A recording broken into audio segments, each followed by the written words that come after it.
Hey guys, how's it going? I want to talk about a quick story. I went to Designer Con in Pasadena at the Pasadena Convention Center. I bought this picture. I thought it was really nice. I have a little thing that matches it. Here, I'll show you that one too. It's a little flag type thing. Here, I'll put it on my bed. And it's like a Star Wars with the Japanese kind of style. Let's see, I'll put it, so you gotta study this. Japanese style. Um, Star Wars, Darth Vader, kind of has that old school Japanese traditional feel to it. So I got this flag a while ago, or this banner, and then when I saw that picture, I thought, perfect, perfect, it's gonna match. But anyways, I want to tell a story.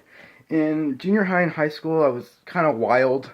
Everybody who knows me personally as Ozzy instead of Andrew Richards, they'll know what I'm talking about. Is that I was really wild and fun. Still am wild and fun.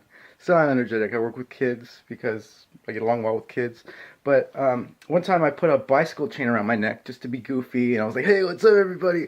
And then this guy was like, "Oh yeah, Flava Flav." I'm like, "What?" He's like, "Yeah, you're copying Flava Flav." I'm like, "Who's Flava Flav? The heck is that?" And I look him up and I go, "Oh, he's like Flava Flav," and he has like a bunch of grills on his teeth and jewelry. I actually met him. I met him at the Pasadena Convention Center at DesignerCon, and he was like talking to some girls. He was like, I think they were his friends because he's like, "Oh hey, what's up? I haven't seen you in a while. How's the homie Ray Ray?" Blah blah. Was talking, and then I like walk up to him and I have my phone in my hand. I was like, "Hey, can I get a picture?" And he turned away. And then so I wait for him. He turns back. He sees me in the corner of his eye, and then he kind of turns his back again. And like, damn, dude, he just doesn't want to meet me. I've met Mark Wahlberg before. I've met Kevin Smith. I've met tons of famous people. Man, I can't even think about it right now. I've met a lot of famous people, and usually they'll be like, "Oh, hey, yeah, what's up? Hey, I gotta go." They don't want to talk because. Oh, okay. Another story. I met this really, really gorgeous blonde girl, extremely gorgeous blonde girl, at a bar that I go to, a bar and restaurant. I clean their windows for $100. Let me charge my phone. Clean the windows for $100, and I met this girl. It was gorgeous. I mean, 10 out of 10, hot. Um, and there's this guy, like a Persian guy, he's like, has his arm around her, and she's like, "Oh, please stop me." She's like bending at a 45-degree angle to get away from this guy. And the bartender's like, "Hey, buddy, knock that shit off. You get the fuck out of here." And so the guy's like, "Okay, so I'll be good." And he buys everybody shots, and he's like, "Hey, you white boy, come over here." I take a shot, and then the bartender is extremely tall, like 6'10", I think it is, 6'10". And then he's like, "Oh man, girls like," cause she went to the bathroom. He's like, "Girls like her, they're used to guys doing that. I mean, she's so beautiful. She's used to guys all over her. She knows how to handle herself." And then he said that it's like him, where he's so tall that people he doesn't even know always want to take a picture with him. "Oh, dude, how tall are you? Do you play basketball? Let me take a picture with you." And so he said he's taken thousands of pictures. This girl turns out to be a model on Instagram. She has about 500,000 followers. I think her name is Andy TV or something like Andy.tv. Gorgeous girl, great body. She's always showing her body. And when I talked to her, I mean, her face just flawless. Her boobs are big. I'm not a big boob guy. I'm a booty guy. But she's really pretty. And so I just talked to her. I'm just talking to her. And she told me, yeah, she's used to guys treating her that way, used to guys approaching her. How sad, though.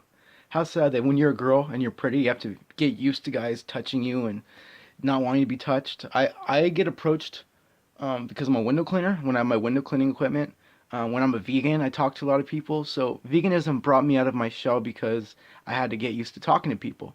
I had to have to speak up. "No, I don't eat meat. Hey, don't put that on my food," etc. People would always ask me, "Why are you vegan?" And then in 2012 and 13, 3 years into being vegan, I argued a lot with people, and I learned how to just not argue, how to avoid arguments, how to phrase things in a way where I wouldn't have to argue.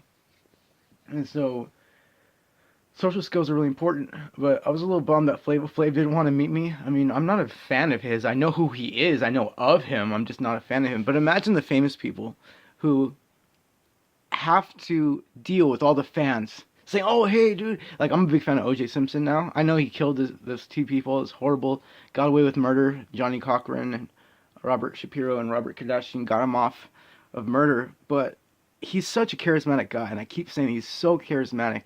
And in public, people be, "Hey, OJ, yo, go OJ, go the juice." And everywhere he goes, he can't go to the store without the clerks, the bag boys, the customers all trying to get autographs from him. It must be difficult being a celebrity, and that's why they say it's a hard life to live, because you want to be sad sometimes, and people approach you, and you have to fake being happy. Um, Rosie O'Donnell said you can't pass out at a bar, drunk, after being depressed after a breakup, because it'll be on the news the next day. People will recognize it. So I bet it's hard having everyone come up to you. I understand why you didn't want to talk to me, but it just sucks.